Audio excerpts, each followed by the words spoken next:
Okay, I'm hoping the wind does not catch this off. I am talking about Geek Level 17. Jesus Can Take Me Home. I am on Mars Hill, and I want you to see the view of Greece from Mars Hill. This is where Paul was in Acts 17 when he preached here. Now, here's the funny thing. I'll tell you why I missed it yesterday. Because I was up there at the Acropolis. There's temples, pagan temples built too. Built for Apollo, for Diana. There's the theater of Dionysus. There's the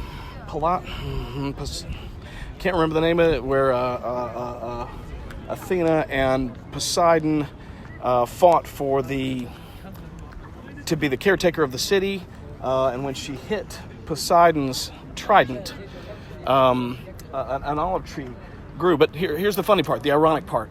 So because of all that, because of what's behind me, I couldn't see Mars Hill. I was right here. That night, I drove around for 40 minutes looking for Mars Hill, but I was looking for the Areopagus. It's not called the Areopagus, it's called Mars Hill, and this is dedicated. So I'm standing right here. So I missed Mars Hill because of the pagan temples that are behind me. Is that not ironic? And here's why. Because Paul stood here with the Epicureans and the Stoic philosophers. And he stood here and he said, and he was thinking of what to say. And they said, what is this, old King James, what is this vain babbler babbling about? Who people are probably thinking that about me right now. So he said, Athenians, lend me your ears. And then he said, you have all these temples up here, all over town. And there's one to Zeus over here. And there's one over here, and there's one over here. And he said, lend me your ear. He said, you have one to the unknown God, and that is who I speak to you about today. And then he said, my God does not live in a temple built with human hands. He cannot be contained in it because there is nothing that contained him. He is omnipresent and omniscient. So he talked about Jesus Christ, and he said, here's the difference in these ones that you worship. He said, in him we live, in him we breathe, in him we have our being. And because of that, he stood here. And though many said he was just a vain babbler and nobody was paying attention to him, he, Dionysus and Demetrius, I can't remember now, the second one who came to know Christ that day. But because of that preaching, only two knew, but then they heard of him. So here's Mars Hill, where the Epicureans and the Stoics sat here and debated and said, what is it that this vain babbler is babbling about? I am in geek heaven. I can die right now. There's nothing left that for me to see. I don't care about any of the rest of these temples. I don't care about anything else.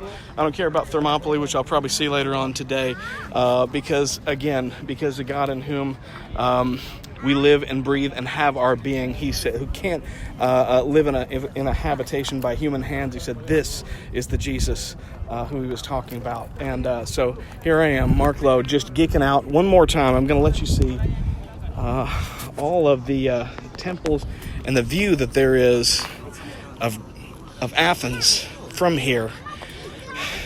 And again, the odd thing is I missed Mars Hill because I was over there at the pagan temples. So just amazing to me. But thank you so much. God bless. Again, I can go home right now. That's perfectly fine. Cool to everybody who's watching. I'm going to wave to everybody. And I hope you're watching there in the States. And my fat fingers are not getting some of these waves in. But anyway, Mark Lowe from Mars Hill. I love you guys. I love Jesus because without him I wouldn't be here. This is just astounding. Again, I can just die and go home now. That's it. Mark Lowe.